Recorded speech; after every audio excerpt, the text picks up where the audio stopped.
bizda O'zbekistondagi kosmetologlarda natija zo'r emas. Nimaga biz persona bilan chiqamiz? Nima uchun biz kosmetologlar do и послeni ochiqchasiga qo'ya olmaymiz? Chunki bo'lmaydi do и после. Bitta protseduradan natija olish uchun kamida 2 oy vaqt kerak. Ya'ni kollagen stimulyator preparatlarini qildik. Kollagen stimulyatorlarni qildik. Kollagen ishlab chiqib to u o'zini atrofida собственно kollagen elastini ishlaguncha 2 oy vaqt o'tadi. 21 kundan deylik 2 oygacha vaqt o'tadi. Endi ishlash biz nima deymiz? Mana sizlarga zo'r kollagen $250 пожалуйста kelinglar, bittada zo'r qilib beradi. Qanaqa zo'r qilib beradi? Keyin do после qo'yishadi. 15 minut ichida natija.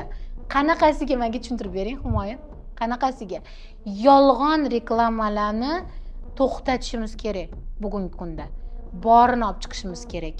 Har bitta protsedurada даже hattoki чистка лица deymiz, o'sha чистка лицада ham накопительный effekt. Bir haftadan keyin yaxshi bo'ladi yuz. Biz чистка лицani hozir yarim soat, 1,5 soat ichida filtr bilan yaltiratib qo'yamiz.